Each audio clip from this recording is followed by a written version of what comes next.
In the Fuzzy Memories podcast, we celebrate the good, the rad, and the fugly of the 80s and 90s. We're three latchkey kids who made it out alive. And in each episode, we break down all the culture that popped, 1 year at a time. Whether it's the birth of legends...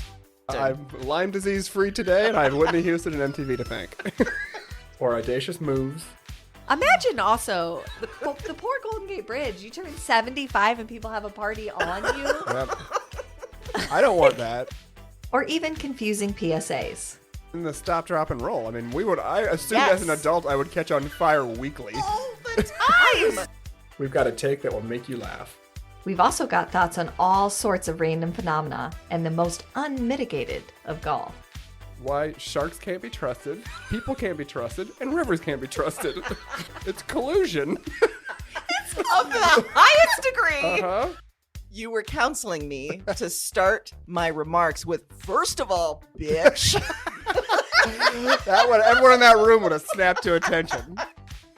It's going to be basically coffee lids, shark revenge, and then maybe like Matt Getz. God, we need to do something about him. Join us every other Wednesday to celebrate the hits, the misses, and the misfits of the weirdest decades. If I could tell my 14-year-old self from 1990 that I would be eating in a Cheesecake Factory in Beverly Hills, I'd be like, we did it. We did it, Joe. We did it. Listen and subscribe to Fuzzy Memories on Apple Podcasts, Spotify, and your favorite podcast platform.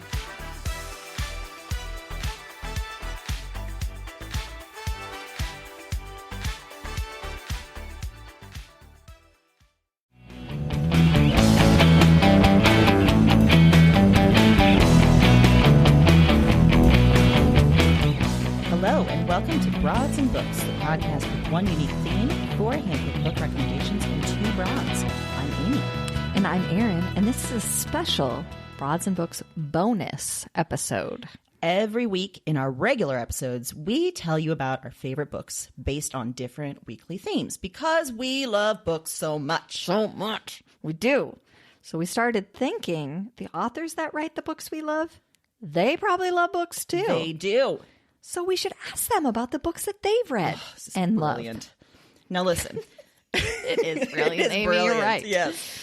We could have selfishly hoarded this conversation just for us, but we did not do that because we love you.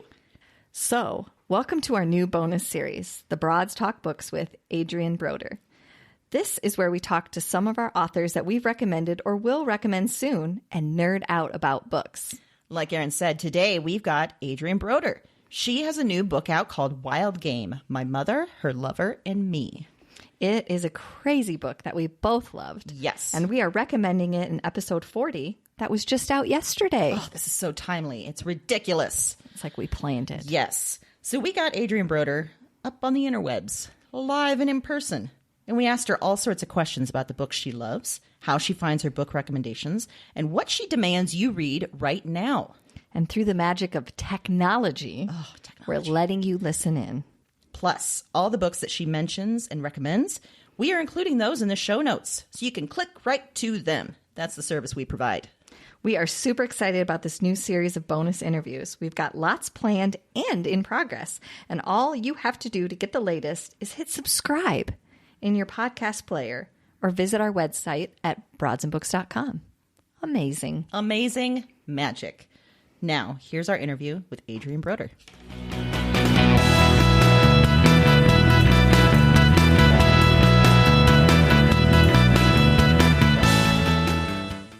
Awesome. Okay, so, like we said, in Broads and Books, we every week we talk about different themes. So our very first episode, actually, we talked about firsts. We talked about debut books, and we thought because you came to reading a little bit late, that got us thinking. So could you tell us what was the first book that you remember loving? You mean as a child? As a child, as a when you came to reading later in life? Okay, well, I feel like I have 10 different answers, but as a child, it was definitely through E.B. White's books, Charlotte's Web, Yes. Stuart Little, and sure. so on, because essentially every life lesson is in those books: death, friendship, family, home, Yes. differences. I mean, they're just so incredible. And I remember just listening to my parents read them to me and loving them. And then, per what you said, I actually, although I was obviously, reasonably well educated and read books as part of school, I was not the kid with the flashlight, like reading every single Nancy Drew without breathing during my childhood. Right. I mean, I read, but I didn't read. And it wasn't until my father married got together with this incredibly wonderful independent bookstore owner in California. And she started pressing books into my hands in my mid-20s.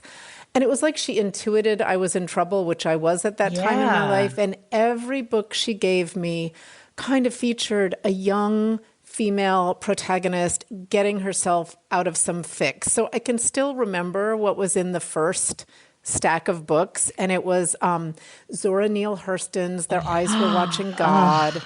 Yes. Barbara Kingsolver, and I actually don't remember whether it was Animal Dreams or The Bean Tree, and then Jim Harrison's Dalva, and I was just hooked, like immediately. I did not stop reading from the moment she did that, and she, then expanded my horizons all over the place to poetry and essays and, memoir, and it's amazing. She was a gift. It is. And I know that both Erin and I, when we read your book, we loved her. Yeah, I did love her. Wonderful. Because it did feel like her too. It did feel like she was kind of guessing what you needed at that moment. But don't you feel like that is the magic of these independent booksellers? Yes. I mean, they know their readers, they know the books, and they are like matchmakers, because in the end, that's what books and readers need, each other. Absolutely. Yes. Can't overstate bookstore people and library people. Wonderful. Yes. Yeah. Which kind of takes us into one of our other firsts that we were wondering about. When was the first time you remember going to a bookstore and, that awe feeling of like, I could buy everything in here and read for the rest of my life? I remember that feeling with libraries more than books. Sure. I remember that as a child going into our local town library on Cape Cod, which is called Snow's Library. It's in Orleans. But just going in there and, the children's section and all those, it was both kind of puppets and big stuffed chairs and books, and just thinking like, this is a magic space.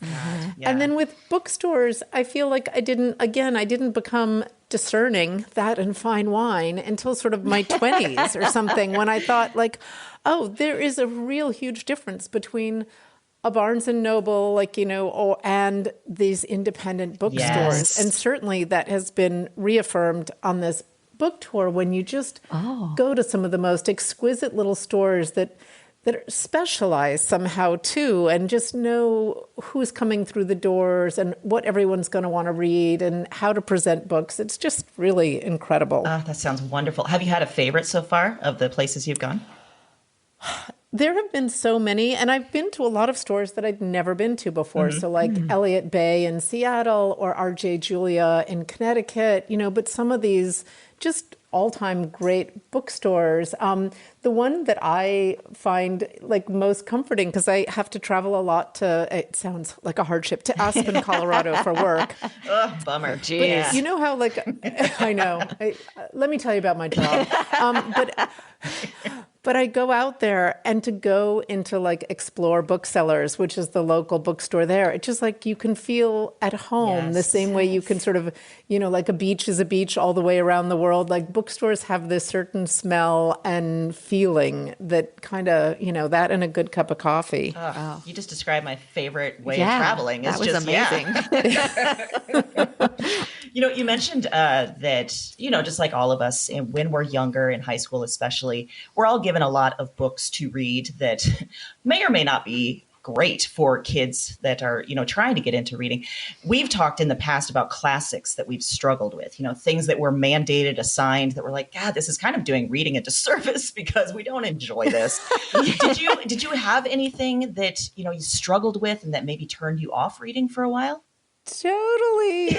Which is so funny because, of course, I'm also like this huge whale person. Like, I love whales more than anything on earth. But Moby Dick, what was up with those knots? I was like, good Lord, why should I have to read this? Of course, when I went back to it much later, I was like, this is exquisite. But at the time, I thought, why would anyone, like, one more knot and I'm going to kill myself? Yeah. Right. All the doubloons. I didn't want any more doubloons. No more doubloons. Oh, that's for sure. That is very funny. That was the example I wrote down. Was Yeah. Moby Dick. I think we talked about that We in did. Expanse about how we struggled with Well, that. it's funny because my kids are horrified, but it's the truth because they would come out of their rooms as I was writing, and the only thing I could listen to while writing were whale songs. Oh my gosh. Isn't that just bizarre? But they would just like get me right in the mood of Cape Cod and this weird space brain I was in. Sure. That's amazing. I know. I It's wild. I kind of just wish I love knew that. that when I read it. To imagine you writing with the whale, that would have really brought something different, I think. Yeah. Yeah. And then you have to like imagine how odd those songs really are. You know, it's like, you know. Perfect. Yes. Yes. Oh, man. That's terrific. If you want a little background Yeah, no, music that's for your great. podcast. I think we should try that. Well, still speaking in the book vein, are there any books that you remember reading maybe when you got later in life to that reading stage that really made you want to be a writer that you thought, yeah, I want to explore this further? Yeah, I mean, so many, it's almost hard to like list them, but I remember reading The Lover by Marguerite Duras, wow, yeah. which is so spare Yes. and powerful. Or, it's opposite like the Poisonwood Bible, which just goes on forever and you get so lost in a narrative. But, really when I started to zero in on memoir, which I've read, I read a lot, but I've read so much memoir in the last 10 years. And there are just so many incredible books. I feel like, Mary Carr, for just the authenticity of her voice, every one of her books, Patti Smith or Elizabeth Alexander for this poetry that's in their prose. And honestly, like for inspiration, although I've never written poetry outside of like, those 7th grade poems that we all wrote, that's where I go for inspiration, like Tracy K. Smith or Billy Collins or Mary Oliver, one of my absolute favorites. So, inspiration is everywhere. And I think every writer just owes a debt of gratitude, not only to the books that we've read that have inspired us, but think of all the books that those authors read to inspire them. I just feel like it's a huge conversation. You're right. It's like a lineage all the way back. Everyone writes things to inspire them. Okay, so now in your current, I know you're on a book tour. I know you're probably got not a lot Nothing of but time on my hands. Do you have a good amount of books in your to be read pile? And what are some of them that you're looking forward to reading? Yeah, I do have a bunch of books, and I am actually in the thick of a book that somehow I missed that I love so much. I'm listening to it. It's called The Most Fun We Ever Had by Claire Lombardo. Oh, I hadn't even heard of this book, and it's one of these sort of wonderful family dramas that just, you're curious, all these people are so different and you get all their sort of different perspectives, and there's this, these big events, not to give too much away. Since I am starting to sort of noodle around in a new idea that's a novel, I feel like I've been switching away from memoir and reading more novels and sort of reading them with a little bit more sort of pleasure, but also to sort of watch how someone unfolds a plot or structures their book. So I really enjoyed Ask Again, Yes by Mary Beth Keane. I got a whole lot on the pile. Unfortunately, I'm not in front of the pile right now. So I'm going to be scraping the brain, which is a little, not always giving up as much as I want right now. That's just life. Yeah, right. We understand that. Yeah. But I really enjoy listening too. I both read and listen. I'm not sure if you guys are listeners. Yeah, I know Erin likes Yes, to listen to nonfiction in particular. I do. I have trouble tracking fiction when I listen to it. So I really like nonfiction for that. I feel like I can get through a lot of other books that maybe I wouldn't take the time. Like if I have time to sit down and read, I just want like a really juicy novel, something to get into. Yeah, that gets you away. But audio, But I feel like it's starting to head me in that direction. Like I've done some short story collections, and I really enjoy that. Right. When you can take them in sort of Yes. doses, I think Yes. you're right. It's easier. And novels can be hard, especially like if you listen at night, where of course you fall asleep. And then you're like, unlike the book where it's left on page 73, you're like, okay, now how do I find where I was? Right? So how do you find your book recommendations? Is it just stuff that you see? Do you go by, people you know? I think in the end, it's always from another passionate reader, right? It's, I think, and I feel this way even now with this book just out and sort of watching it from this end. I don't know, like, do these best of lists help, or is it actually the readers, one person who says, this is what you need to read next? And when they're passionate about it, that's when I am like, I will get that book immediately. When one of the sort of 10 insiders tells me to read something, absolutely. And by the way, I forgot to mention, congratulations on being in the Goodreads Thank end of you. year. Yes. Yeah, I saw you are in the semifinals now. Yeah. Excellent. Very scary. Please vote. I did. We did. Yeah. Thank you, ladies. Of course. What is a book that surprised you recently? I read Know My Name by I want to read that. what? Yes. What is Chanel her? No, Miller? this is so Yes. Chanel Miller. Thank you. I was like, no, Chanel Miller, and I have to say that book blew me away on so many levels. Her struggle for her identity after it had been taken from her by the criminal justice system, and it was so powerful, and she was such a good writer.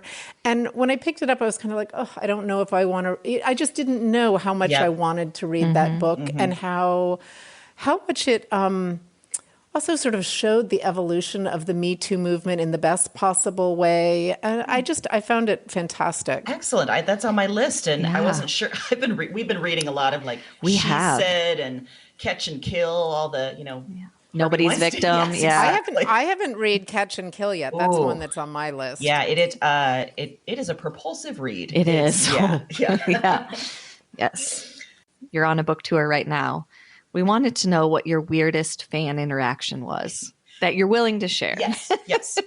It actually has been the most startling and beautiful part of this whole experience, because like we all know the parts that are exhausting and like your panic over, whose name you're going to forget when they're like, hey, Adrienne, so great to see you. And you're like, that part. But in almost every place, like I can't imagine this happening at any other moment in my life. I see someone in the audience who's unexpected and who is a surprise, and who, like, I get to share this brief moment of intimacy. They're like going through the thing and you're like, oh, we went to the senior prom together. Oh my God. Like literally that happened. The boy I went to the senior prom showed up in LA, and I was just like, this is incredible. But the weirdest, most wonderful, without question, was this woman approached me by my nickname, which is Rennie, and she said, Rennie, it's Maud. And I looked at her, zero recognition, zero. And she was the daughter of my mother's very best childhood friend who died when I was a teenager from, terrible alcoholism. Oh my gosh. But I loved this woman so much, who was a dear friend of my mother. And then this woman who is her daughter shared something so intimate about my family that I didn't know. Oh, boy. That was lovely to know, good. not a bad Okay. thing to know. Okay. And it was just extraordinary. And of course, then I had to go on stage in 5 minutes, and I was like, wait, I just want to go out for a cup of tea with you. Like, I don't want to have to talk to strangers. And I left so buoyed by the experience, and we did get a chance to exchange emails, so we were able to do that afterwards. But it was profound. I mean, it was completely weird too, but just profound. Yeah. Wow, that is so cool. Like we've heard, about very strange interactions, but that sounds like very meaningful, very personal. Yeah. Well, there were the weird bad ones too, but this was a beautiful one, and I got to look for the beauty right now. I imagine that a memoir kind of lends itself to some of those experiences that people maybe feel a bigger connection right off the bat, because they might have played even just an insignificant part in your life, but they're like, oh, I know. Like, I got to go to this. Well, that's true. That's true. And the other funny thing, of course, is as the author, the book you wrote, you know exactly what you wrote and how you felt and what you were portraying. But what I don't know is the book that you're reading, because you bring this whole other lens to it, every reader. And it is so odd when people tell you what you meant or how you said it or this, and when it's completely different. Like some people love Malabar, think she's a piece of work. Other people just think she's the worst mother on earth, neither of which is how I feel about her, of course. But it just shows me that the lens by which... it's the cool part of reading. It's actually a dynamic affair. Yes, right? and everyone has a different experience, and they're all bringing those experiences to you. That must be very... Mm-hmm. But it was unsettling at first. I was like, no. That's not what I meant. This way. Silly you. Right. Well, now that you're on book tour, your book is out, and you've been working at Zoetrope for some time. Did you have an opportunity at any point to meet an author you admired? And what was that like? And was it a good experience? Sure. Well, I actually worked on Zoetrope a very, very long time ago. That was a magazine that I worked on from 97 to 2002. Okay. And then I was a book editor at Harcourt and Houghton. And after that, I run a literary nonprofit. So I am in the ridiculously fortunate position of meeting writers I adore and worship all the time. So, Pete Rock, Jess Walter, Colson Whitehead, Tracy K. Smith, all these people sort of come through my path, and I feel so lucky both to support their work and to be inspired by it. That's wonderful. It's so nice to hear that, authors are nice people and that they're good people and you have good experiences. They are. I mean, I'm sure they're the rotten apples as with everyone, but most of the people I know, I have just, it's been pleasure. Amazing. How would you say that your love or your joy of reading has changed since you become a published writer? In the past 3 weeks. It's just so different. I mean, I feel like you read differently at different times in your life. Sure. And I definitely feel like I'm a different reader when I'm writing than when I'm just, on vacation for pure pleasure than when I'm experiencing heartbreak or pain of any kind, right? That's when you turn to poetry. Escape is when you turn to something else. And structure is when you look at the great books that are out, either contemporary or classic, and you're trying to figure out how you can possibly tell your story in a way that it is as moving as one of the all-time wonderful writers. Yes, that's wonderful. So now thinking about, some of the books that you have been reading lately or, recently, is there a book that you demand everyone should read? Oh, wow. Come on, people. You've asked my favorite. You've asked the ones that move me, and now I have to come up with a demand too. Or a polite request that you read. A polite request. Oh gosh, you guys are now. I'm coming up blank because I feel like I've used all my great ones. You can repeat if that's one of the ones you would demand. Yeah. Or your own book. Just demand. You need to read my memoir. That's it right there. There you go. That's not self-indulgent enough. No. You know what? I'll tell you a book that if there are writers out there who are thinking about writing memoir, the book that helped me the most was Vivian Gornick's The Situation and the Story. It is really a book on how to write narrative nonfiction, and in it, I came across the line that guided me through my memoir like none other. And that was, quotes, air quotes, for the drama to deepen, we must see the loneliness of the monster and the cunning of the innocent. Oh my God. And I literally had that taped to my computer. And it was such a source of grounding for me as I wrote this book that I in no way wanted to be a mummy dearest or I'm so innocent. And she was, I really wanted to portray both of us in our full dimension. And I loved that book. It's a rigorous book. It's interesting. She's not sort of a relaxing, easy read, but she is so smart. That's a beautiful quote. Yes. Yeah. Jeez. Wow. Is there anything that you are obsessed with right now that you would put in the pop culture category?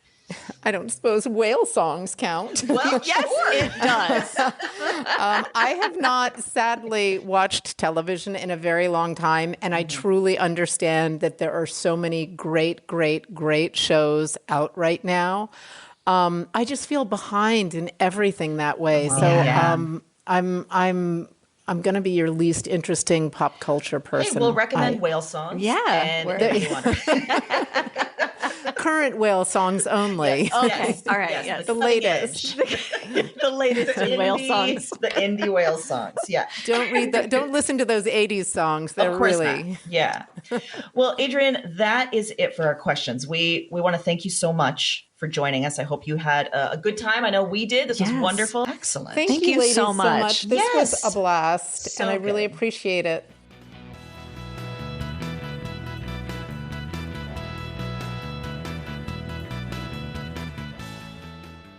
So, Aaron, we just talked to Adrienne Brodeur. It was everything I hoped it would be and more. Yeah. Magic. She's amazing. You know what I really liked? That she listens to whale songs. That made my whole year. That is the best piece of information ever. Yeah. Like you said, I want to reread the memoir now With that. with that in It mind. should come with a little CD of whale It songs. should. But like she said, not 80s whale songs. No. It's got to be Current. the best Yeah. whale songs. Yeah. I also really liked that she focused on the magic of independent booksellers. Yes. Because we understand that firsthand as Absolutely. avid book readers, but sometimes people don't understand how different it can be going into an independent bookstore. And I loved hearing her talk about that and all the great places that she's going. Absolutely. And speaking of some of the places she's going, the fact that she saw her date from the senior prom at a reading. That sounds terrifying It to does. me. It sounds awkward as hell. I don't know if I would do very well in that situation. It sounds like she handled it like a pro. Yeah, she really did. Yeah. It was very I would impressive. not have done that. That would have been super awkward. Yeah. I would have. Yeah. It would have just been too Oh, weird. it would have been terrible. Yeah. Yeah. The other thing that I like, and I really enjoyed the way that she said it, was that everybody reads things differently and brings Yeah. their own perspective. And a lot of people have talked about this before, brought this up, but I love that she recognizes as an author that they're probably taking something different than what she intended, and she's okay with that. Yeah. Which is interesting. It is, because it might be a very hard thing to be okay with. 'Cause Yes. I imagine you go into it wanting to communicate a certain story or a certain message, and if people take something different, it might be strange or Yes. difficult. Yeah. But also that she's so invested in the reader, enjoying it and getting something out of it, that she's okay that it's not exactly what she intended, Yeah. which, is probably true for all art forms. Yeah, So absolutely. loved that.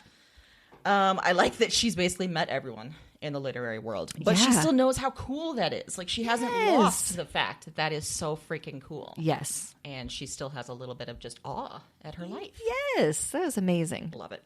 And I mean, she hated Moby Dick too, so she's we're already best in the friends club. now. Yeah, she's amazing. fully best friends. The whole interview was just a It was delight. so fun. Yes, It was. She was great. Well, we'll be back next Wednesday with our regular weekly themed episode. In the meantime, you can head to our website, broadsandbooks.com, to check out all of those episodes. And you missed any, or you missed a different bonus, now's the time to get listening. Get listening. Like we said, this is a new series of bonus episodes we're providing. We've got lots more coming, so get ready. Yes. Our regular episodes and these bonus episodes give you help figuring out what to read next and make you laugh. And if we've done that, why don't you give us a review? That's all we ask. Eternal love coming your way. if Oh, you do God, it. so much eternal love. So much. If you've been listening to our regular themed episodes, you know we've taken some great listener ideas too. So if you have a theme suggestion or a challenge or even just the germ of an idea, send it our way. You can find us on Facebook, Twitter, Instagram, on our website. We're not hiding. No, we're not. We're in plain sight. We're waiting for you. Yes, we are. Happy reading.